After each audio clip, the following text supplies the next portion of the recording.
회사에서 업무를 보다 보면 정말로 다양한 일을 하게 됩니다. 내 업무가 아니라도 해야 되는 경우가 있고요. 내 업무라고 하더라도 그 양이 굉장히 많아서 어떤 것부터 처리를 해야 하는지 난감할 때가 있죠.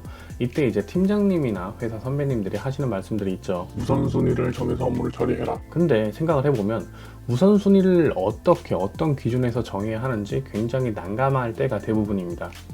회사의 모든 업무를 파악하고 있는 것도 아니고 어떤 일을 먼저 처리해야 하는지 이런 기준도 굉장히 애매하기도 하죠. 그러다가 이제 나름의 기준대로 정해서 처리를 하게 되면 이런 소리도 듣습니다. 왜 이거부터 했어요? 당황스러운 소리죠. 나름대로 기준을 잡고 우선순위를 정해서 업무를 처리를 했는데 이런 소리를 듣게 되면 굉장히 힘 빠지는 일이 아닐 수가 없을 것 같습니다. 그래서 오늘 영상에서는 제가 업무를 어떤 식으로 우선순위를 배열을 하는지 그 기준, 방법 3가지를 소개시켜 드리려고 합니다. 회사의 큰 방향과 결정은 보통 회의를 통해서 이루어지고요. 그 내용이 시시각각 변하기도 합니다. 문제는 회의를 통해 결정되는 방향이라는 게 내 업무의 우선순위에 정말로 큰 영향을 미치게 되죠. 하지만 나는 그 회의를 들어가 있지 않으니까 뭐가 중요한지 어떤 거를 먼저 우선순위로 잡아야 되는지 모릅니다. 따라서 일을 가장 잘 아는, 그러니까 회의에 들어간 팀장님께 여쭤보는 거죠. 그런데 이때 중요한 게 있어요. 그냥 어떤 것부터 해야 할까요? 가 아니라 내가 할 업무 리스트를 쭉 리스팅을 해놓고요. 그 다음에 어떤 업무가 먼저 처리되어야 하나요? 라고 문의를 해야 된다는 겁니다. 이게 별거 아닌 것 같아도 정말로 중요한 부분이에요. 아무리 우리 팀 팀장님이라고 하더라도 모든 업무를 다 머릿속에 그려놓고 프로세스까지 설계하고 이러는 거 아니에요. 사람이기 때문에 놓치는 부분이 분명히 발생하고요. 따라서 이렇게 놓치는 부분을 최소화시키고 막기도 하고 그래야 하기 때문에 이제 업무를 쭉 리스팅을 해놓고 팀장님이 프로세스를 그릴 수 있도록 업무의 우선순위를 제대로 정할 수 있도록 리스트를 전달을 해주는 거죠. 이렇게 소스가 명확하게 전달하게 되면 업무 우선순위를 결정하는 데 있어서 굉장히 큰 도움이 됩니다. 두 번째 내용은 제가 개인적으로 가장 선호하는 방법이에요. 이 기준은 시간이라는 절대적인 기준을 우선순위로 두고 결정을 하는 겁니다. 단순히 시간만 가지고 보는데 시간도 사실 여러 각도로 보면 다양하게 해석할 수가 있겠죠. 1순위 완료일, 마감일의 도래, 2순위 업무 처리에 걸리는 절대적인 시간, 이런 식으로 시간을 두고도 다양한 용도로 해석을 할 수가 있습니다. 근데 제가 말씀드린 이 시간은 방금 말씀드린 이 2가지, 완료일과 업무에 들어가는 시간, 이 2가지만 가지고 말씀을 드리는 거예요. 자, 이렇게 1순위, 2순위는 정해졌죠. 그렇다면은 업무를 쭉 리스팅을 하고요. 그 업무 옆에 필터를 걸어서 업무의 우선순위를 결정을 하는 겁니다.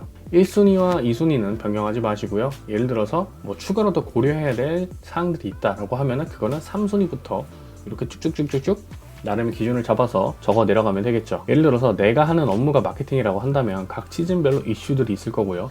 그 이슈를 순위에 포함시켜도 됩니다. 또는 이제 타 부서의 지원 업무나 팀 내 업무, 프로젝트 업무 등 이제 시간 외적인 여러 가지 요소를 기준으로 두어도 됩니다. 앞서 말씀드린 1순위 완료일과 마감일의 도래, 2순위 업무 처리에 걸리는 절대적인 시간, 이 2가지만 핵심적인 기준으로 잡고 그 이후의 순위들은 여러분이 알아서 정한 다음에 업무의 우선순위를 매겨주면 됩니다.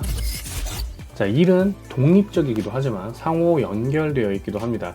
예를 들어서 디자인 업무는 디자인만 보면은 굉장히 독립적인 업무지만 여기에 목적이 붙고 용도가 붙게 되면 타 부서와 연결이 되게 돼요. 예를 들어서 이제 홈페이지의 배송과 관련된 공지를 띄운다고 가정을 해볼게요. 그러면 배송 안내에 대한 내용은 물류팀에서 확인을 해야 하고요. 이를 토대로 확인된 내용으로 디자인을 하게 되겠죠. 배너를 띄워야 되니까요. 그리고 그 이후에는 사이트를 운영 관리하는 팀에서 이미지를 디자인팀에 받아서 홈페이지에 띄우게 되는 이러한 프로세스대로 흐르게 됩니다. 자, 이런 식으로 업무는 배송 공지 하나를 띄우는 것, 요거 하나만 해서 디자인 업무가 끝나는 게 아니라 방금 말씀드렸듯이 각 요소들이 독립적이면서도 서로 상호 연계가 되게 됩니다. 제가 업무의 우선순위를 결정하는 데 있어서 이렇게 말씀을 드리는 이유는요. 업무의 우선순위를 정할 때 큰 그림을 보기 위해서입니다. 자, 앞서 제가 배송 공지를 예로 들었는데 요걸 그대로 이어가 보도록 할게요. 배송 공지라는 큰 타이틀 아래 서브로 내용 확인, 디자인, 적용, 이 3가지 서브 타이틀을 딱딱딱 배치를 해주고요.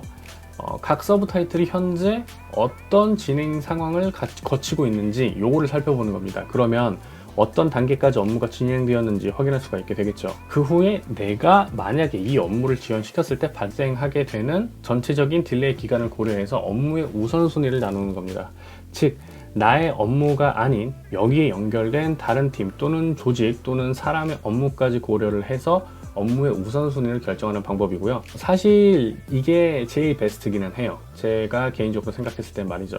하지만 이를 위해서는 이제 전체적인 업무의 구성이나 흐름 그리고 큰 그림까지 볼 수 있는 그러한 위치에 있어야 되기도 하고요. 경험과 노하우도 필요합니다. 그리고 정보량이 굉장히 많아지기 때문에 머리도 아프고요. 고려해야 될 사항도 굉장히 많아집니다. 하지만 앞서 말씀을 드렸지만 큰 그림을 보면서 업무의 우선순위를 매기게 되면요. 내 자신도 좀 더 빌드업을 할 수 있기도 하고 전체적인 조직원과 조직 구성원 그리고 타 부서와의 관계나 업무 흐름에 있어서 막힘이 없기 때문에 어떻게 보면 제일 효율적이고 괜찮은 방법이라고 할 수가 있어요. 지금까지 제가 업무의 우선순위를 나누는 기준을 짧게 설명드렸습니다. 사실 이와 같은 기준은 업무의 성격이나 부서, 회사의 특성에 따라서 다르게 적용할 필요가 있습니다. 따라서 오늘의 영상은 이게 절대적인 기준이다 라는 느낌보다는 참고할 법한 영상이다 라는 느낌으로 시청을 해주시면 좋을 것 같네요. 그러면 오늘의 영상은 여기까지입니다. 지금까지 그리고 앞으로도 저는 실무자입니다. 감사합니다.